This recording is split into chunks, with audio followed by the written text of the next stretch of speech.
Hi students, how are you? I hope everybody is fine and me too fine, hopefully. Actually வீடுனா வீட்டுக்கு வீடு வாசப்படிம்பாங்க.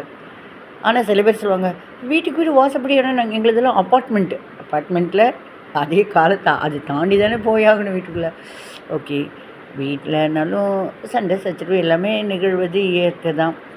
இப்போ வந்து ஒரு வீட்டில் ஹஸ்பண்ட் ஒய்ஃப் அப்படின்னா ஹஸ்பண்ட் வந்துட்டு வெளியூர் வெளி மக்களோட நல்ல கலகலன்னு பேசுவாங்க. அவங்க ஏஜ் உள்ளவங்க அவங்களுடைய இப்போ வந்து அவருக்கு கிரிக்கெட் பிடிக்கும்னா இல்லைன்னா அவருக்கு அரசியல் பிடிக்கும்னா அது சம்மந்தமாக பேசுகிறவங்களோட நல்ல கலகலன்னு பேசுவாங்க.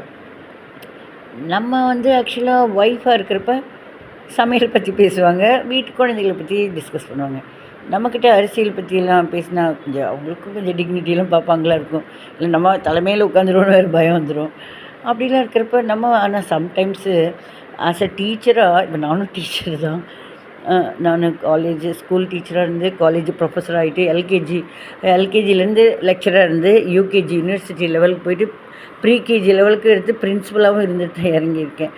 இதில் பிஎட் காலேஜில் இருந்துட்டு இது பண்ணியிருக்கேன். ஒர்க் ஷாப் ப்ரோக்ராமராக பல ரோல்ஸ் ஆண்டவர்களால் எல்லாம் இருந்திருக்கேன். ஆனால் என்னென்னா நம்ம பேச மாட்டோமா, சொல்லுங்க மிஸ் நோட்ஸ் எடுத்துக்கிறேன்னு அப்படி நம்ம வாயை திறந்தால் நோட்ஸ் எடுத்துக்கணுங்கிற அளவுக்கு ரொம்பவே பிடிக்கும். உங்களை நாங்கள் எங்கள் வீட்டுக்கு கடத்திட்டு போயிட்டோம் அப்படின்லாம் ஜோக்குக்கு சொல்கிறாங்கன்னு தெரியல. அது ஒரு 5-6 இதில் வந்துட்டு கிளாஸஸில் 2-3 பேராக சொல்கிறாங்க பொண்ணுங்க. ஐயோ நீங்கள் வேறு கடத்திடுறீங்க, எனக்குன்னு குடும்பம் குட்டியெல்லாம் இருக்குன்னு. இல்லை நீங்கள் உங்கள்கிட்ட நீங்கள் ஒரு மொபைல் மாதிரி டிக்ஷனரி அவ்வளோ நினச்சிக்கலாம். அந்தளவுக்குலாம் இல்லை. நான் அவங்கள பொறுத்த வரைக்கும் நான் நிறைய தெரிஞ்சவன்னு நினச்சிக்கிறாங்க போல் இருக்கு. அப்புறம் சரின்ட்டு கூட்டிகிட்டு போயிடுறேன் உங்களை. ஏன்னா நூல் நிலையத்தையே அப்படியே பீரோவை ஷிஃப்ட் பண்ணுவேன் என்ன நினச்சிக்கிறாங்க. அப்படி இல்லை. ஸோ அந்த மாதிரி நம்மக்கிட்ட அவ்வளோ வேண்டியிருக்குன்னு நம்ம ஆங்கிள் ஆஃப் இது வந்துட்டு ஸ்டூடெண்ட்ஸ்க்கு அது தே ஆர் சீக்கிங். இங்கே வந்துட்டு அந்தளவுக்கு இவங்களுக்கு தேவையில்லைல்ல. என்னங்க என்ன நடந்தது தெரியுமா அப்படின்னாலும் வெயிட் சீரியல் என்னவோ போயின்னு இருக்காது, இரு நீ நடுவில் பேசினா அது ஒரு சீரியல் ஒரு சீன் போச்சு பார்த்தியா, உன்னால் எனக்கு பார்க்க முடியாமல் போச்சு, இன்னும் குடிமொழிக்கு போன மாதிரி. ஆட பாவி இப்படியா நினச்சிக்கிறீங்க அப்படின்னு. அப்போ எப்படி ஷேர் பண்ணுறது? ஒவ்வொரு டைமும் ஒவ்வொருத்தரும் மனுஷங்க எல்லாருக்குமே ஒவ்வொருத்தருக்கும் ஒவ்வொரு மூடு இருக்கும் இல்லையா. மூட்னா மைண்ட் செட் ஒவ்வொருத்தரும் மாறும். அவங்க ஆக்சுவலாக அவங்க சந்தோஷமாக இப்போ வந்து பொதுவாக வந்துட்டு பல பேர் சொல்லலை, பல பேர் வீட்டில் காஃபி டைமில் 2-3 வார்த்தை இனிமையாக பேசுவாங்க. ஏன்னா அதுக்கு மட்டும்தான் கம்மியாக சார்ஜ் போட்டிருப்பாங்க காஃபி சார்ஜு. என்ன இப்போல்லாம் பரவாயில்லையா, நேற்று உனக்கு சளி பிடிச்சிருந்ததுன்னு சொன்னேன், இப்போ பரவாயில்லையா? உடனே மயங்கிடும் நம்ம.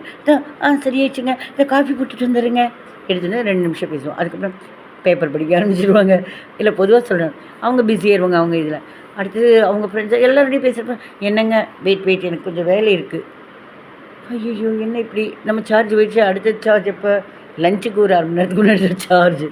ஓகே, அப்புறம் அவங்க பேரை அன்பாக கூப்பிட்டுட்டு கண்ணு என்ன சமைச்சிட்டியா, என்ன சமைச்ச, அதில் மயங்கி போய் நம்ம பண்ணிடுவோம். ஸோ நம்மளோடது கேட்குறப்போ அப்போ நம்ம அது மறந்து போய் இன்னும் மற்ற டைமில் நம்மளை வந்து ரிசீவ் பண்ணாங்க, இந்த டைமில் வந்து நம்மளை வந்து இக்னோர் பண்ணுறாங்க. ஏன்? ஐயோ, ஆனால் பெட்டர் என்னை கேட்டால் கரெக்டு தான். நம்ம போய் ஒருத்தங்கக்கிட்ட சொல்லி அந்த நம்ம வேதனை என்னை வீக்குன்னு சொல்லிட்டான்னு ஒரு வார்த்தை சொல்கிறேன்னு வச்சுக்கோங்களேன். நீயோ ஒரு உன்னை வீக்குன்னு சொல்லாமல் என்ன ஸ்ட்ராங்னு சொல்லுவாங்க. இவங்ககிட்டே பேச்சு வரும் ஒரு நாள். ஏதாவது நம்ம மறந்து போய் ஏதாவது என்ன சொல்கிறது மறந்து போய் லைட் ஆஃப் பண்ண வந்துட்டோன்னு வச்சுக்கோங்களேன். நீ வீக்கு தான், ஏன்னா நீ உன்னையே நிறைய பேர் சிலப்போ அதாக தான் இருக்கும்னு நம்புகிறேன். அவங்களே டபுள் ஸ்ட்ரெஸ் பண்ணி விட்டுருவாங்க சிலப்போ. அதனால் பேசாமல் நமக்கு பிடிச்சி, என்னை பொறுத்த வரைக்கும் நான் வந்து யூனிவர்ஸ் பிலீவர். ஸோ குருவே சரணம்னு, நம்மளே குரு தான், குருவே சரணம்னு சொல்கிறச்ச ரொம்ப கீழ் லெவலெல்லாம் கொண்டு போக மாட்டாங்க. ஏன்னா குருவுக்கு இது அவமானம் ஆகிடும் இல்லையா. ஒன்றும் இல்லை, ஒரு டீச்சர், நானும் டீச்சர் தான். ஸோ எங்கள் அத்தைகளும் நிறைய பேர் டீச்சராக இருந்திருக்காங்க. ஆக்சுவலாக என்னென்னா எங்கள் அப்பாவோட அப்பாவே ஸ்கூல் தலைமை ஆசிரியராக தான் இருந்திருக்காரு, அந்த ஜீன்ஸு. ஸோ என்னென்னா நம்மளுடைய ஸ்டூடெண்ட்டுங்கிறப்ப நம்ம என்ன பண்ணுவோம், கம்மி மார்க் எடுத்தாலும் அவங்கள தனியாக கூப்பிட்டு, என்ன கண்ணா உன்னோட ஆன்சராவது படிச்சுக்கோ கண்ணா, இதுக்கு நான் குட்டி குட்டி டெஸ்ட் வைக்கிறேன், ஸ்லிப் டெஸ்ட் வைக்கிறேன், எப்படியோ பாஸ் பண்ணியிருக்கேண்ணா, உன்னோட ஃப்யூச்சர் போயிடக்கூடாது, இவ்வளோ நாம் பெற்ற குழந்தையாட்டு நம்ம ஸ்டூடெண்ட்டை சொல்லி சொல்லி சொல்லி படிக்க வச்சு எப்படியோ பாஸ் பண்ணணும்னா அவங்க சந்தோஷம் அடைவாங்க இல்லையா? அந்த மாதிரி குருவுக்கு அந்த பவர் இருக்குது இல்லையா? அவங்க எப்படியோ பார்த்துக்குவாங்க. என்னை பொறுத்த வரைக்கும் குருதெய்வா சரணம்னு சொல்லிடுவேன். அதே மாதிரி என்னுடைய இது திருப்பதி வெங்கடாஜலபதி துணைன்னு சொல்லிப்பேன். ஸோ குருவே சரணம்ங்கிறப்ப நம்ம வந்து we are under the safeguard of the guru இல்லையா? அவங்க நம்மளை வந்து அந்தளவுக்கு கீழே கொண்டு போக மாட்டாங்க, எது இருந்தாலும் பார்த்துப்பாங்க. அந்த குருங்கிறது எல்லாரோட நல்லது செய்ய வர எல்லா மக்களுடைய சமூகத்தில் முக்கியமாக யாருன்னு தெரியும் இல்லையா? நம்மளை உடல் நலத்தையும் காப்பாற்றக்கூடிய எல்லோரும் நம்மளை வந்து பார்த்துக்கிற அளவுக்கு நல்ல விஷயத்தில் நம்மளையும் கீழே போகாமல் அப்படி கொண்டு வருவார். ஸ்ட்ரெஸ் எல்லாம் வந்தால் சகஜம். சொன்ன மாதிரி எல்லோரும் சொன்ன மாதிரி தைரியங்கிறது இருக்கும். பட் சிலப்போ வீட்டுக்குள்ளே தைரியம் நான் தான் அப்படின்னாலும் 2 வார்த்தை விழுகும். அதே கொஞ்சம் அப்படி இப்படி நெளிவு சுழிவு அனுசரணையாக தான் போயாகணும்.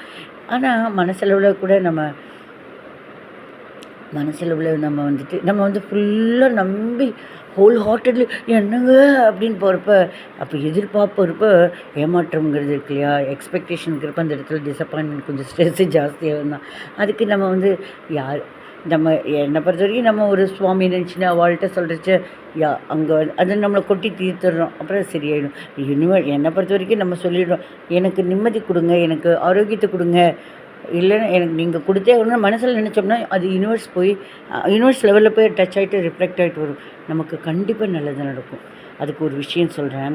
என்னென்னா, எனக்கு ஒரு தடவை காலில் ஒரு கொலுசு இருந்துச்சு. இன்னொரு கொலுசு இப்படி நடக்கிறப்ப என்னடா ஒரு சத்தத்தை காணும் பார்த்து இன்னொரு கொலுசு காணோம். ஐயோ 10 ரூபா போனாலேயே பிச்சுக்கிற ஆளுங்க, கொலுசு போச்சு, ஐயோ நான் எப்படி எங்கள் வீட்டுக்கார்ட்ட சொல்லுவேன் அப்படிங்கிற ஃபீல் இருக்கும். எல்லாருக்குமே பொதுவாக இருக்கிற விஷயந்தான்.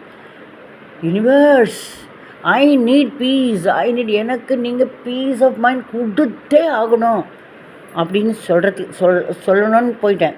அதுக்கு முன்னாடி காணோம் கொலுசு அப்படின்னு ஒத்தக்கால் கொலுசில் போயிட்டுருக்கேன் காலேஜுக்கு. அவ்வளோ பெரிய ஸ்டேஜில் போயிட்டு ஒத்தக்கால் கொலுசுலேருந்து உடனே அந்த காலேஜ் பஸ்லேருந்து அங்கே 2-3 ஸ்டாஃப் கிட்ட, உங்கள் சீட்டுக்கிட்ட எங்கேயாவது என்னோடய கொலுசு விழுந்திருக்கா அப்படின்னா, நோ மேடம், நவடேஸ் என்னது ஆங்க்லெட் அந்த செயின் கொலுசு இட்ஸ் அ ஃபேஷன் நவடேஸ். இதாடி நான் கேட்டேன் அப்படின்னு. இன்னொருத்தி என்னோடய கொலுசை பார்த்தீங்களா கொஞ்சம் சொல்லிங்களான்னு, கொலுசே இசப்பாடு கொலுசை ஏண்டி நீயே மண்ணெண்ணெயில் இன்னும் கொஞ்சம் ஊற்றினா குபுகுபுன்னு ஏறிகிற மாதிரி பண்ணுற. இவாள்கிட்டலாம் சொன்னால் அவளை பொறுத்த வரைக்கும் take it easy, joyful entertainment. ஆனால் நம்ம மனசு எவ்வளோ வேதனைப்படும். உடனே நான் பார்த்தேன்.